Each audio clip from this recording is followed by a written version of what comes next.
યા દેવી સર્વભૂતેષુ ભક્તિ રૂપેણ સંસ્થિતા નમસ્તસ્ય નમસ્તસ્ય નમસ્તસ્ય નમો નમઃ. એનો અર્થ કંઈક એવો થાય છે કે આપની અંદર ભક્તિ સ્વરૂપે જે ભગવતી બિરાજમાન છે તેને હું નમન કરું છું. રાજકોટની અંદર એક એવું ગ્રુપ કાર્યરત છે જેની અંદર આજે પણ આ ભક્તિ સ્વરૂપે ભગવતી બિરાજમાન છે. નવરાત્રિના દિવસો નજીક આવી રહ્યા છે. આપણી જે સંસ્કૃતિ છે ગરબીની, શેરી ગરબીઓ થાય, નાની બાળાઓ માતાજીની ગરબીની ફરતે ગરબા રમે છે, એ સંસ્કૃતિ ક્યાંક ને ક્યાંક લુપ્ત થતી જોવા મળે છે અને આ સંસ્કૃતિની જગ્યા ડિસ્કો દાંડિયા લઈ રહ્યા હોય તેવું લાગી રહ્યું છે. પરંતુ રાજકોટની અંદર એક એવું ગ્રુપ છે જે આપણી સંસ્કૃતિ, આપણી પરંપરાને જાળવી રાખવા માટે સતત કાર્યરત છે અને આ ગ્રુપ આજે અમારી ચેનલની મુલાકાતે આવી છે. આ ગ્રુપના દરેક સભ્યનું હું BS9 TV ન્યૂઝ વતી સ્વાગત કરું છું. સૌપ્રથમ તો આપનો પરિચય જાણવા માંગીશ અને આપણી જે ટ્રસ્ટ છે, જે સંસ્થા છે, તે શું કાર્ય કરે છે એ સૌપ્રથમ આપ જણાવો. જી, મારું નામ પ્રદ્યુમનસિંહ ઝાલા છે. હું યુવા સેના ટ્રસ્ટના પ્રમુખની જવાબદારી સંભાળું છું. અમારી ટ્રસ્ટની આમ કામગીરી જોઈએ તો સેવાકીય ઘણી બધી છે, પણ 2-5 એવી સેવા કહી દઉં જે રૂટીન હોય છે. હરતું ફરતું અન્ન ક્ષેત્ર ચાલે છે, જેમાં દરિદ્ર નારીની જઠરાગ્નિ તૃપ્ત કરવાનું કામ અમે કરીએ છીએ. દરેક પ્રકારના મેડિકલ સાધનો અમે તદ્દન ફ્રી આપીએ છીએ. સાથે સાથે સાડીની લાઇબ્રેરી ચાલે છે, પુસ્તકની લાઇબ્રેરી ચાલે છે અને સાથે સાથે રક્તદાન કેમ્પ પણ કરીએ છીએ. 365 ક્યારે પણ કોઈને લોહી જોતું હોય કે આપવું હોય અમારી ઓફિસે આવી શકે છે. સાથે સાથે ખીચડી સેવા કેન્દ્ર ચાલે છે. ગરીબ હોય, પછાત હોય એ લોકોને દર મહિને અનાજ કરિયાણું પૂરું પાડવાનું કામ પણ કરીએ છીએ. રક્તદાન કેમ્પ ચાલે છે. સાથે સાથે ઉનાળો હોય તો ચકલીના માળા હોય, ચણ માટેની ડીશ હોય, પાણીના કુંડા હોય, એનું પણ વિતરણ કરીએ છીએ. અને જરૂરિયાતમંદ પરિવાર લોકોને સ્લીપર ચંપલનું પણ વિતરણ કરીએ છીએ ઉનાળાની અંદર. અને છાશ કેન્દ્ર પણ કરીએ છીએ. શિયાળામાં હોય તો ગરમ કપડાનું વિતરણ કરીએ. આવી અનેકવિધ સેવાકીય પ્રવૃત્તિ યુવા સેના ટ્રસ્ટ કરી રહી છે. ખૂબ ઉત્તમ કાર્ય કરી રહ્યા છો. આપણો જે ટોપિક છે કે નવરાત્રી ના જે પરંપરા છે તેને પરત લાવવાની, પણ આપે જે કાર્ય કર્યા એમાં એક મને થોડુંક નવીન લાગ્યું, થોડુંક યુનિક લાગ્યું કે સાડીની લાઇબ્રેરી. પહેલા આપને એ પૂછવા માંગીશ કે આ સાડીની લાઇબ્રેરી શું છે અને એના થકી આપ શું કાર્ય કરો છો? જી, સાડીની લાઇબ્રેરી અમે લગભગ 1 વર્ષ પહેલા શરૂ કરેલી છે. અમે રાજકોટના અલગ અલગ સ્લમ એરિયામાં કપડાં વિતરણ કરવા જઈએ. કોઈ જૂની સાડી આપે તો એ વિતરણ કરીએ. કોઈ સારી એવી મોંઘી સાડી હોય તો એ આપે તો અમે લોકોને આપીએ. તો ઘણા બધા લોકો એમને પૂછતા કે સાહેબ અમારે તમે જે સાડી આપી હતી એકદમ ભારેમાં નવી સાડી, એ અમે લગ્ન પ્રસંગમાં પહેરી. અમે ખૂબ આનંદ થયો. તો અમને એવો પ્રેરણા અને વિચાર આવ્યો કે ચાલો આ એક લોકો જે નથી લઈ શકતા સાડીઓ, એને આપણે સાડીની લાઇબ્રેરી શરૂ કરી. દાતાઓ પાસેથી પ્રેસ નોટ આપી અને દાતાઓ પાસે સાડી મંગાવી. જે સાડીઓ અમે અત્યારે 400થી વધારે સાડીનું કલેક્શન છે અને દરેકને વિનામૂલ્યે સાડી આપીએ છીએ. અને આ સાડીની લાઇબ્રેરી અમે રાજકોટના સૌરાષ્ટ્રમાં પહેલા છીએ જે સાડીની લાઇબ્રેરી કાર્યરત છે. 400થી વધારે સાડીનું કલેક્શન છે અને 1000થી માંડીને 40,000 સુધીની સાડી અમારી પાસે અવેલેબલ છે. જી, ખૂબ સરસ. અને હવે એ પૂછવા માંગીશ કે નવરાત્રીને લઈને તમે કંઈક અલગ અનોખું કંઈક આયોજન કરી રહ્યા છો રાજકોટની અંદર. એ આયોજન શું છે અને એની પાછળનો આપનો હેતુ શું છે? સોનલબેન, આપને પૂછવા માંગીશ. આયોજનનો હેતુ એક જ છે કે આપણે ચાલો આપણી સંસ્કૃતિ તરફ પાછા વળીએ. તમે જોશો કે ભારતના મોટા ભાગના રાજ્યો જેટલા છે એ લોકો પોતાની વારે તહેવારે સંસ્કૃતિ જાળવી રાખે છે. અને આપણે હવે આપણી જે મોટામાં મોટો તહેવાર છે 9 દિવસનો, એમાં આપણી સંસ્કૃતિ ભૂલતા જાય છે. ડિસ્કો દાંડિયા છે એ આપણો તહેવાર નથી અને તહેવારની ઉજવણી કરવાનું એ માધ્યમ નથી. ડિસ્કો દાંડિયામાં આપણે ગમે ત્યારે આખા વર્ષમાં રમી શકીએ, પણ જે નવરાત્રી છે, જે બાળાઓ રાસ રમતી હોય 9 દિવસ, 1 મહિનો પ્રેક્ટિસ કરે, અને દીકરાઓ ભાઈઓ પણ રમતા હોય છે. તલવાર રાસ છે, બેસણી, ટીપણી, એ બધું ઘણું હોય છે. એ બધા રાસ છે તમને દીકરીઓ જે રમતી હોય, મેરડીમાંના અઘોર નગારા, ડાકલા વાગે, ટીપણી રાસ, બેડા રાસ. તમે જો દીકરીઓને એક પોતાને પણ આગળ જતા પણ એવું હોય કે ટીપણી રાસ છે તો એને એ વસ્તુનું મહત્વની ખબર પડે. બેડું રાસ છે તો એને ગ્રીપ આવે, એકાગ્રતા રહે. આખું મહિનો પ્રેક્ટિસ કરીને ખુલ્લા હાથે માથે બેડા રાખી ગરબા રાખીને રમતી હોય. સોળંગા રાસ, અઠંગા રાસ, તલવાર રાસ, સળગતી ઈંડોણીના રાસ પણ આપણા રાજકોટમાં થાય છે. આ બધી વસ્તુ નવરાત્રીના 9 દિવસ સિવાય તમને ક્યારેય જોવા નહીં મળે. તો આપણે શું કામ ડિસ્કો દાંડિયાની પાછળ ગાંડા થઈએ છીએ. ઇટ્સ ઓકે, ડિસ્કો દાંડિયા ખરાબ નથી કહેતી, પણ આપણે એમાં એટલા મગ્ન થઈ જાય છે કે આપણી આજુબાજુમાં રાજકોટમાં કે સૌરાષ્ટ્રમાં જે આપણી પ્રાચીન સંસ્કૃતિ છે ગરબીઓ, એને આપણે ભૂલતા જાય છીએ. ગરબીની બાળાઓ એક મહિના પ્રેક્ટિસ કરે છે, પણ એને લાણી પણ આપણે નથી આપતા, પ્લસ આપણે જોવા પણ નથી જઈ શકતા. અને આપણને ખબર જ નથી, એ જ વસ્તુ કોઈ મોટો એવો ગ્રુપ હશે અને ઈ પૈસા લઈને સ્પોન્સર કરીને જ્યારે મોટા હોલમાં રાખશે આવા અલગ અલગ ડાન્સ તરીકે, તો એ ડાન્સના નામે આપણે જોવા જઈએ છીએ. પણ ગરબીમાં જે બાળાઓ સ્ટેજ ઉપર ફ્રીમાં રાસ આપણને બતાડતી હોય એ આપણે જોવા નથી જતા. તો એ આપણી ખરેખર ભૂલ કહેવાય. આપણી સંસ્કૃતિને આપણે પાછળ ધકેલી રહ્યા છીએ. ગરબીને આપણે મહત્વ આપવું જ પડશે, કારણ કે એ આપણી સંસ્કૃતિ છે. ડિસ્કો પંજાબી ક્યારે તમે ડિસ્કો ભાંગડા નહીં જોયા હોય, ડિસ્કો લાવણી નથી જોઈ, તો શું કામ ડિસ્કો દાંડિયા શું કામ આપણે કરી નાખ્યા છે? શું કામ રાસ ગરબાની જગ્યાએ આપણે ડિસ્કો દાંડિયાને મહત્વ આપવા માંડ્યા? તો એ પ્રશ્ન હું દરેકને પૂછીશ ને એકવાર વિચારજો કે આપણે આપણી સનાતન, આપણે વાતો કરીએ આપણે સનાતન ધર્મ, આપણો હિન્દુ ધર્મ, પણ આપણે જ ક્યાંક આપણા ધર્મને, ગુજરાતવાસીઓ અત્યારે સૌરાષ્ટ્રમાં ખૂબ જ એક ઓલું મોટા પાયે જે કહીએ એ વસ્તુનો ક્રેઝ છે ડિસ્કો દાંડિયાનો. તો પ્લીઝ ગરબી તરફ પાછા વળો. ગરબીની બાળાઓ છે અને દીકરીઓને પણ રિક્વેસ્ટ કરીશ કે તમે ડિસ્કો દાંડિયામાં રમવા જાઓ છો એના કરતાં બેટર છે ઘરની આજુબાજુમાં ગરબી હોય એમાં તમે રમશો તો તમને માતાજીના સાક્ષાત્કારનો અનુભવ પણ થશે અને એ બાને તમારા ફેમિલી પણ એમાં જોડાશે. એમ કરતાં કરતાં એક સ્ટેપ જો આપણે બધા ધીરે ધીરે કરશું તો એમાં ઘણો ફેર પડશે. અને શેરી ગરબાને ખાસ આપણે બધાએ ભૂલતા જાય છે, મહત્વ આપવું જ જોઈએ. આપ એક અનોખું આયોજન કરવા જઈ રહ્યા છો, એ આયોજન શું છે એની થોડી વિગત આપો. અમે અગાઉ યુથ ફોર ડેમોક્રેસી છે એક સંસ્થા, એ આ કાર્યક્રમ બહુ સરસ કરતા. એમના જે એક આયોજક છે હિંમતભાઈ લાબડિયા, એમની સાથે અમે સૌથી પહેલા આ વાત ડિસ્કસ કરી કે સર, મેં કીધું સર આ રીતે તમે જે વસ્તુ એ લોકોએ 2017થી બંધ કરી દીધું છે, હવે કોઈ નથી કરતું, તો આ વસ્તુ આપણે પાછી શરૂ કરીએ, કારણ કે હવે ખાસ જરૂર છે આવી. અને રાજકોટની જેટલી નામાંકિત સારી સારી ગરબીઓ હશે, ટોપ ઓફ ધ ટોપ, એવી ગરબીઓનું સિલેક્શન કરી અને હાલ પૂરતું અમે 11 ગરબીઓનું સિલેક્શન કરી અને 11 ગરબીઓને 13 તારીખે રવિવારે સાંજે 4 થી 7 નો આખો પ્રોગ્રામ છે, 4 થી 9, અને એ દરમિયાન તમને રાજકોટની પ્રજાને અને બધાને રાતના એ બધી ગરબી એક જ જગ્યાએ એક જ દિવસે તમને એ જોવા મળશે, એનો લાભ મળશે. કે આ વખતે કદાચ જોશે બધા તો આવતા વર્ષે એમને આઈડિયા આવશે કે રાજકોટમાં આટલી ગરબી છે, એના આવા રાસ છે, અને આપણે આ એક રાસ જોયો, આવા તો ઘણા રાસ કરતા હશે, હાલો આપણે જોવા જઈએ. એટલે એક ઈચ્છા થશે, જો જોશો તો ઈચ્છા થશે. અને એક વસ્તુ એ પણ છે, આ વર્ષે અમે નવરાત્રી પછી આયોજન કર્યું છે, પણ જેમ તમે કીધું હતું એમ અમે એ પણ એ લોકો સાથે વિચાર કરશું કે આવતા વર્ષે નવરાત્રી પહેલા, પિક્ચર આવતા પહેલા પિક્ચરનું ટ્રેલર બતાડીએ, એવી રીતે ગોઠવશું. જો એ લોકોને અનુકૂળ હશે તો આપણે ચોક્કસ આવતા વર્ષથી નવરાત્રી પહેલા આયોજન કરશું કે એ લોકો જોવે તો પછી નેક્સ્ટ ટાઈમ એ લોકો જ્યારે ગરબી આવે તો જોવા જઈ શકે. એને આપણું જે કલ્ચર છે, આપણી જે સંસ્કૃતિ છે, એ ક્યાંક ને ક્યાંક લુપ્ત થતી દેખાઈ રહી છે. આપ વડીલ છો, બેન, આપને પૂછવા માંગીશ કે આપના સમયમાં કેવો માહોલ હતો અને અત્યારના સમયમાં શું આપને ફેર દેખાઈ રહ્યો છે? સાચું પૂછો તો પહેલાનો જે માહોલ હતો ને એ ખરેખર આપણી સંસ્કૃતિને જાળવતો હતો. અત્યારનો માહોલ શું થઈ ગયો છે, દીકરીઓને એમ લાગે ભલે પાસના પૈસા ગમે એટલા ખર્ચવા પડે પણ આપણે જવું છે તો ત્યાં જ જવું છે.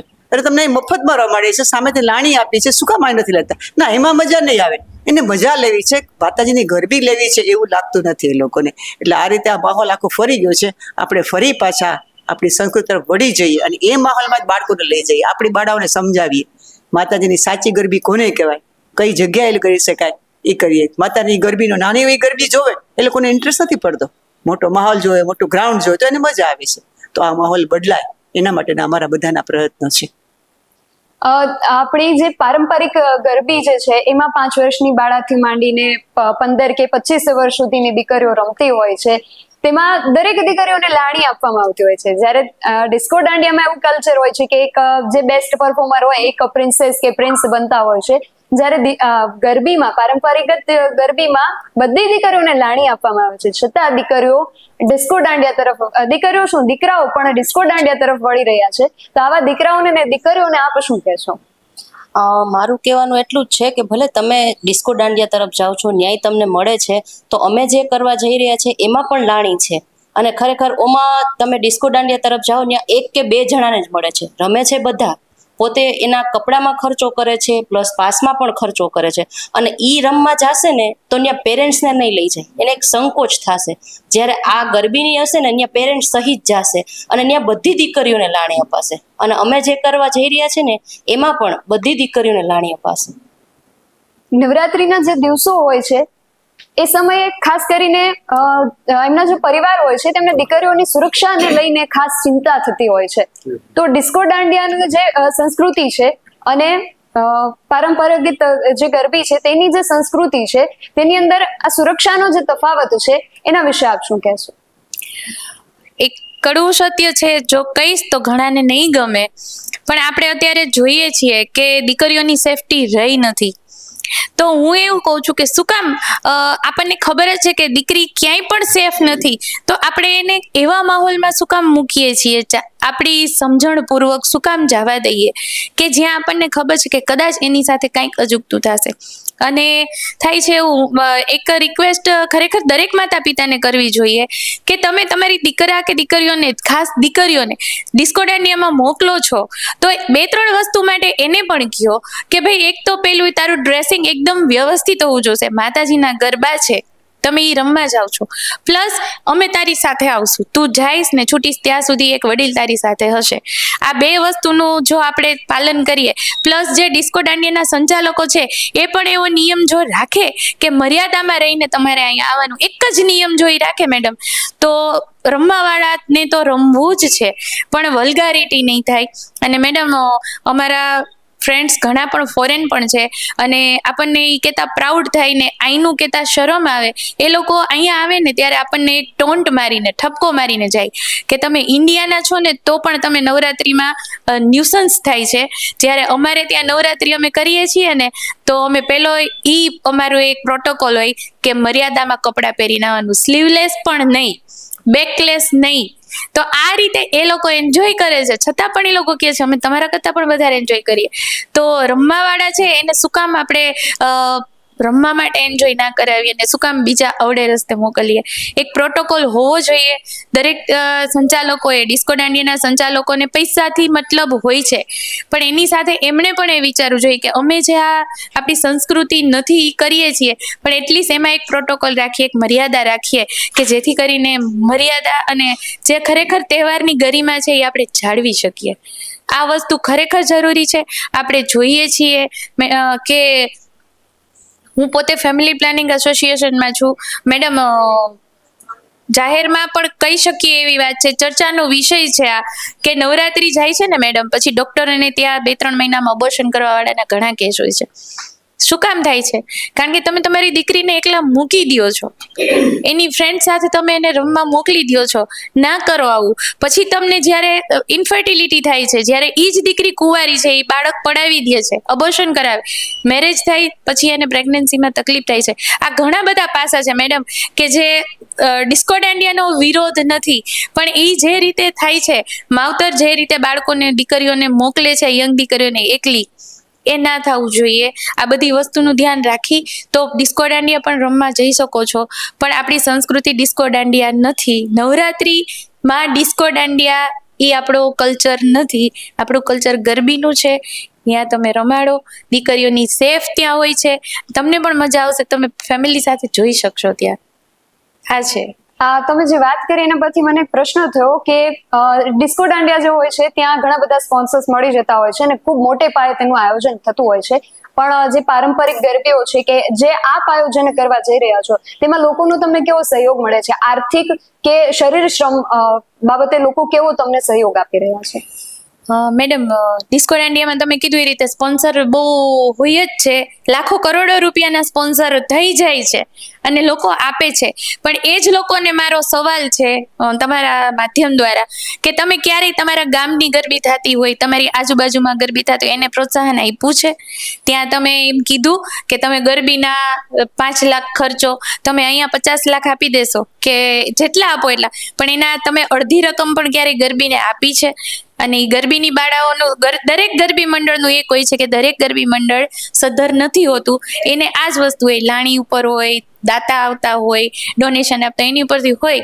તો આપણી પહેલી ફરજ છે કે આપણી ગરબી, આપણી ગામની હોય ગરબી, આપણી આજુબાજુના એરિયાની ગરબી હોય, ત્યાં આપણે પૂછવું અને સામેથી દેવું જોઈએ અને ગરબીને આગળ લઈ આવો.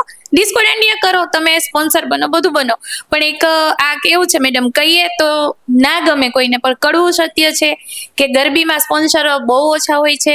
ગરબીના અમને ખ્યાલ છે, હું પોતે ગરબી કરાવતી ભીખુભાઈની ગરબી જંકશન રોડ 15 નવેમ્બર, અને દરેક ગરબીમાં એક પ્રોબ્લેમ હોય, તમને મેડમ દાતા ઓછા મળતા હોય છે કારણ કે એમને ઇન્ટરેસ્ટ નથી. કોઈને એવું નથી થતું કે હું આ એક, અને મેડમ નરસિંહ મહેતા હતા ને, એની એકલાની પણ ભક્તિ કરતા ને, જાહેરમાં ના કરતા, એકલા ભક્તિ કરતા ને તો એ ભગવાન પ્રસન્ન થયા હતા.